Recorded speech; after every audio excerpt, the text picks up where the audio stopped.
Hello good people, this is Fisher12 back with another exciting video for you guys today as always, and today I wanted to talk about 205 Live. What is supposed to be the most exciting hour in sports entertainment probably is not to many, myself included in that, and even with the recent cutbacks in network programming, you sort of wonder if there's going to be some changes made to 205 Live later down the line.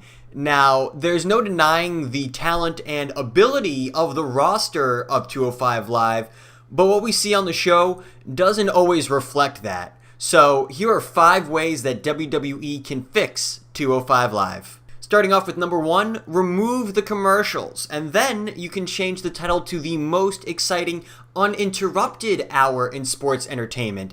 It just doesn't make sense that if the show is already on the network, you're controlling the programming, you're controlling the network, why have a commercial? You know, with all of the hours of WWE programming between Raw, SmackDown, NXT, main event, have 205 Live be that 1 hour that's purely wrestling and the best, most exciting wrestling, you could say. And not only that, I think we're sort of seeing a expectation set, at least the example I can think of is with New Japan. When New Japan has events, their live streams, they don't have commercials. And like I said, I think that sets an expectation. And I'm not saying that WWE should be copying New Japan. I'm just saying that people are going to get used to the idea that if I'm paying for a subscription service, then I'm not getting ads with what I'm watching on that subscription service. Number 2, story continuity. There is a huge disconnect in the storyline and the audience if half of the story happens on Raw and then the other half of the story happens on 205 Live. If I don't have the network, I'm only getting half the story, and then it seems like what I'm seeing every week is just a mishmash of different stuff and it doesn't make sense.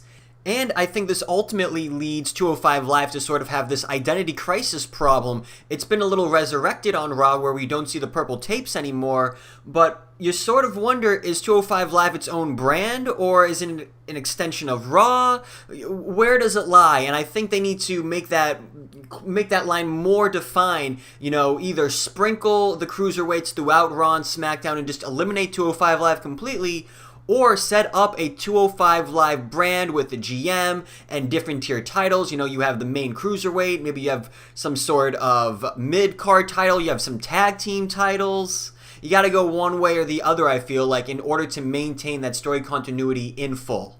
Number 3, abolish the weight limit.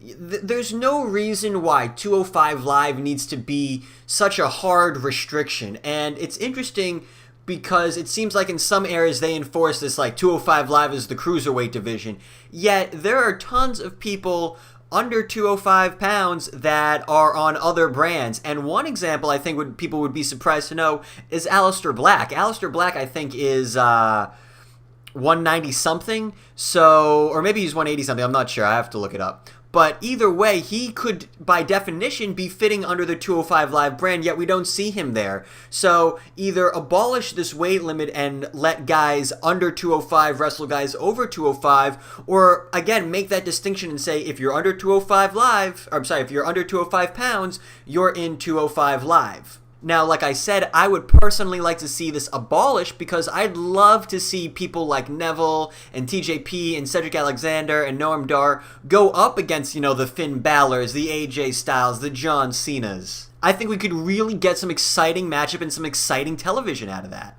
Certainly keep the Cruiserweight title limited to people under 205 pounds, but let that be competed amongst anyone. You know, have the Cruiserweight champion go up against the Intercontinental champion. Have people prove their worth in different areas of the sport, not just on this very specific, limited stage. Number 4 is definitely something you guys have heard me say a lot. More tag team matches. I don't understand why they don't do a tag team match every single week. Lately they have been, so hopefully they keep up with that trend, but it's just an opportunity to showcase as much talent as possible without having to really invest a lot into them. You know, you can just throw 4 people into a tag match and say, yep, this is a tag match. You don't need to have a big storyline behind that. You can just have 4 competitors in the ring competing. Now, sort of on the flip side to that, you can use tag matches to advance storylines as well. You can have 2 storylines combine in a tag team and advance both of them, and that way you're getting more worth out of your hour of program. There's more advancement in the story, there's more moving forward, you're getting more bang for your buck, so to speak.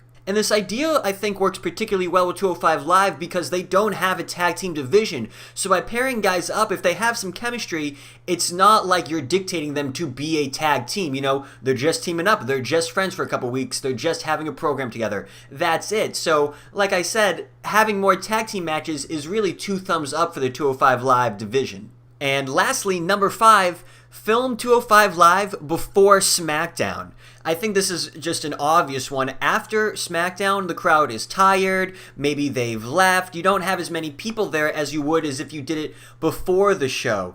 And really, when you think about it, and this is not to undermine or discredit anyone in 205 Live, but what you're really saying to the audience is, it's like, great, you've just seen AJ Styles, now please stay to see Cedric Alexander too.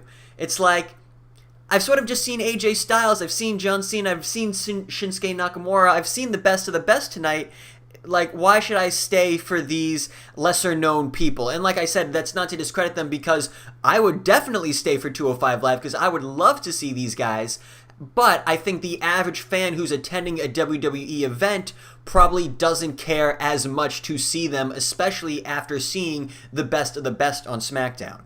And I think an alternate solution could be to go the NXT route, you know, move this down to Full Sail, have it film in bulk, and have them go on tour with the Full Sail guys. But those are 5 ways I think WWE can fix 205 Live. Let me know in the comments down below if you agree with me, if you disagree with me, the ways that you think WWE can fix 205 Live. Let me know down below. And that, unfortunately, is going to bring us to the end of today's video. So if you enjoyed it, make sure to leave a like. And if you want to see more videos like this, then go ahead and click on that subscribe button. But other than that, guys, enjoy the rest of your day and take care.